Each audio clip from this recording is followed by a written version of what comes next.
Intro. In the midst of chaos, one person slows down. Have you ever felt like you're walking but don't know where you're headed?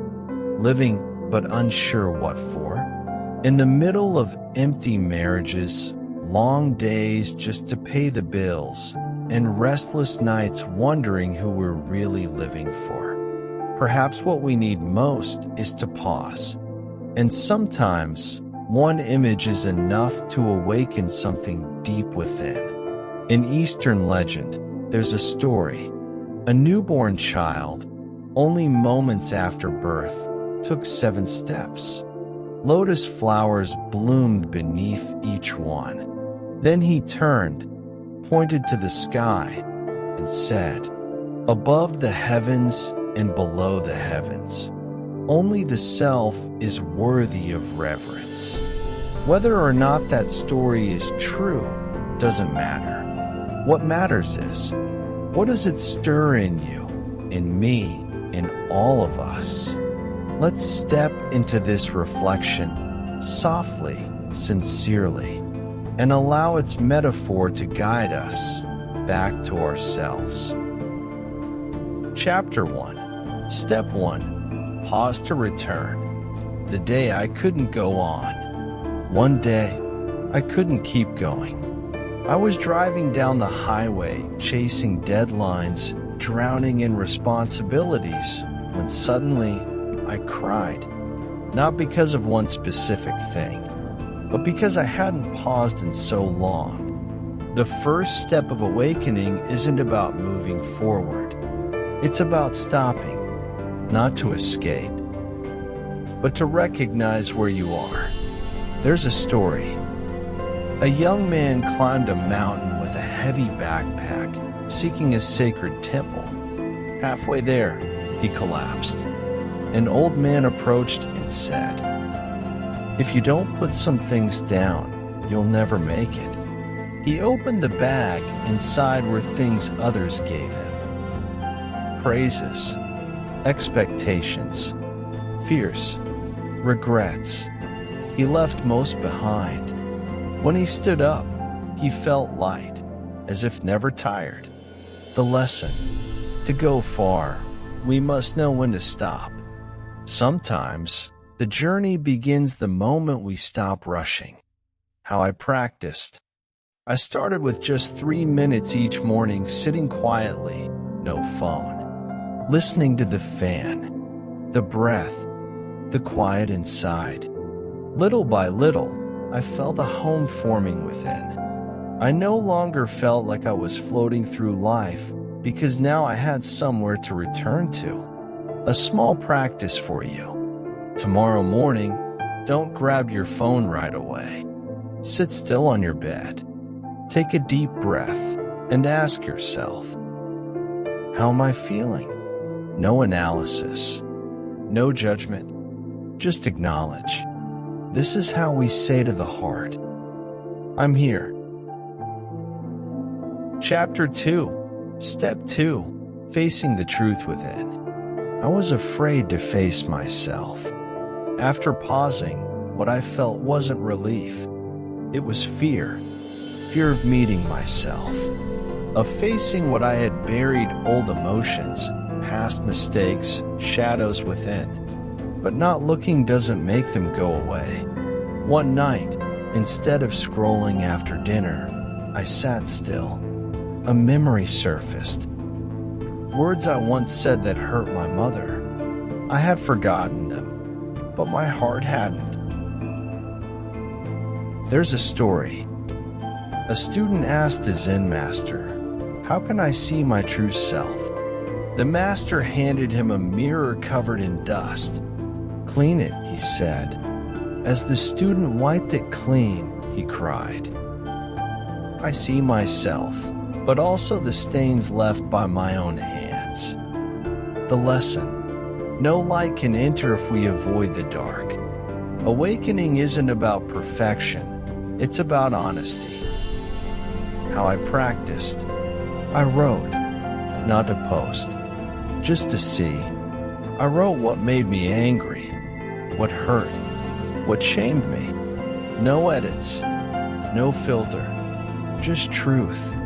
Each time, I felt lighter, not hiding anymore. I could let light in.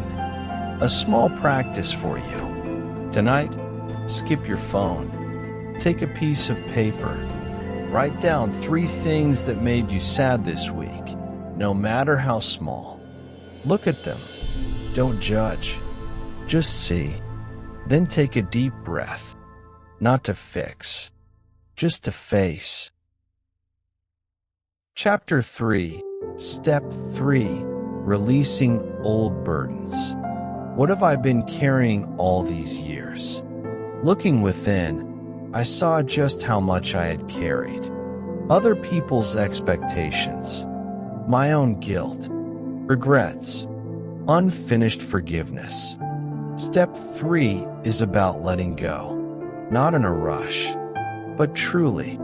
I chose to forgive someone who never apologized, not because they deserved it, but because I didn't want to carry them anymore. There's a story. 2 monks crossed a muddy path. One carried a woman across. The other stayed silent.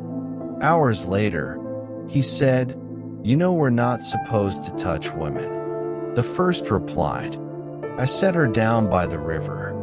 Why are you still carrying her?" The lesson: some things we think we've moved on from are still with us. Letting go doesn't mean forgetting. It means choosing freedom. How I practiced. I called an old friend I had stayed angry with. I didn't ask for anything. Just said, I just wanted to check in. It lasted 2 minutes, but it released a year's worth of weight.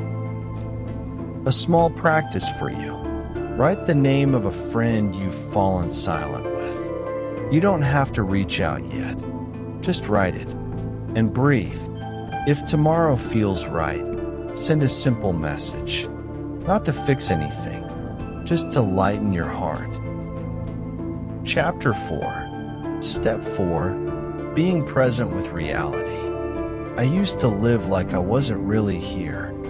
I worked. I smiled. I posted photos online, but deep inside, I felt like a copy of myself. My head was always in tomorrow. My heart stuck in yesterday. The one place I wasn't living in was now. Then one day, while washing dishes, a bowl slipped and shattered. I froze, not because of the mess, but because I realized I wasn't even there. My hands were washing, but my mind was far away. The bowl didn't break because I was clumsy. It broke because I was absent.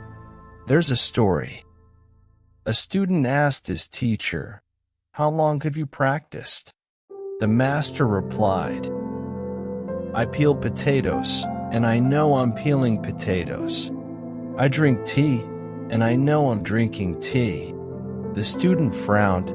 "What's special about that?" The teacher smiled. "You drink tea, but your mind is on tomorrow." The lesson: we don't lose peace because we lack things. We lose it because we're not present. Awakening means returning fully to now. How I practiced. I began doing one thing at a time. When I ate, I didn't scroll. When someone spoke, I listened. When I felt sad, I breathed with it. One morning, I drank tea in silence. Just the aroma, just the warmth, just me. And for a moment, my heart was still enough to see the sky within it. A small practice for you. Today, choose one simple task. Brushing your teeth, folding laundry, chewing a bite. Do it as if it's the first time. No multitasking, just presence. Because this moment is your life unfolding.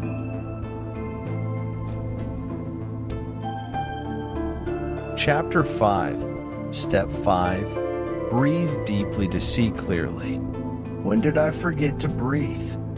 There were days I never paused. I worked endlessly, replied to every message, talked nonstop. But at night, lying in bed, I realized I hadn't taken a single deep breath.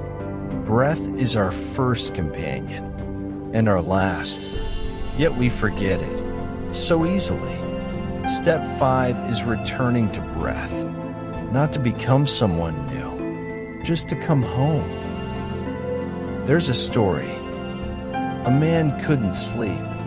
Anxious and restless, he went to a master. The master said, "When you inhale, whisper, 'I am coming home.' When you exhale, say, 'I am here.'" 30 days later, he returned, calm. "I didn't achieve anything," he said, "but for the first time, I felt present." The lesson: coming home starts with a breath. We don't just breathe to live. We breathe to awaken. How I practiced. Each morning, before getting out of bed, I placed a hand on my belly. 3 slow breaths. While walking, I matched steps to breath. When anxious, I returned to breath. Over time, it became a companion. When I felt lost, it let me back. A small practice for you. Right now, close your eyes. Place a hand on your chest. Inhale deeply through your nose. Let your belly rise. Exhale slowly through your mouth. Do this 3 times and whisper inside, "I am coming home." Chapter 6. Step 6. Let go of what no longer serves. I was holding too much I didn't need. I held on to many things. Old souvenirs with no meaning. Faded relationships. Habits that once helped, but now held me back. I held on from fear. Fear of emptiness. But too much leaves no room for new. Step 6 is release. Not letting go of everything, just what no longer nourishes you. There's a story. A man came to learn meditation. The teacher asked him to pour tea. He poured until the cup overflowed.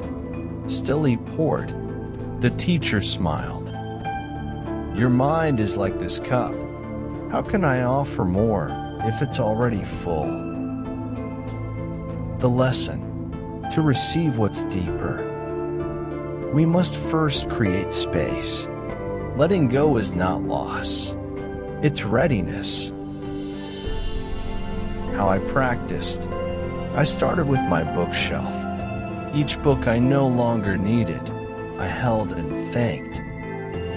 "Thank you for being with me. May someone else learn from you now." Then, I cleared old thoughts too. I let go of arguments that drained me, of needing to be right, and my heart felt open, like sky. A small practice for you. Choose one thing you've held on to, physical or emotional. Write its name and say, "I am ready for lightness." Chapter 7. Step 7. Smile at yourself. I forgot how to smile at me. For years, I thought I could only smile once I'd fixed everything. Succeeded, improved, had no flaws. But that was a trap. One day, I looked in the mirror, and instead of judgment, I smiled. Not because I was perfect, but because I saw. I'm still here, still walking, still trying. There's a story. A seeker climbed high to meet a great teacher. He asked, "How many lifetimes must I train to become enlightened?" The teacher looked at him and said, "If you can smile at the person asking that question, you won't need another lifetime." The lesson: Awakening isn't just about changing. It's about cherishing yourself through the change. No one walks this journey perfectly, but if you can smile at who you are, healing begins.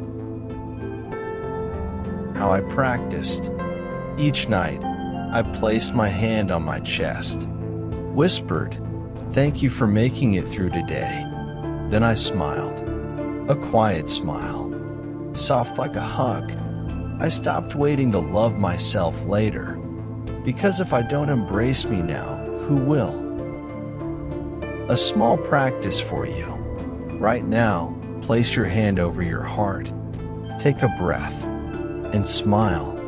No reason needed, just because you're here, still trying, still worthy. Closing. When you finally step toward yourself, you may have walked many paths, but the one that matters most is the path inward. Those 7 first steps weren't only for a legend. They are an invitation to each of us. Pause. Look within. Release. Be present. Breathe. Let go. Smile. And above all, come home. A small practice right now. When this video ends, stay 1 more minute. Let go of doing. Let thoughts float by. Just place your hand on your heart and breathe. Imagine you are returning. If tomorrow is rushed, let a day begin with 1 slow breath. If this brought softness to your heart, share it with someone who needs light. We'll keep walking it, step by step, together.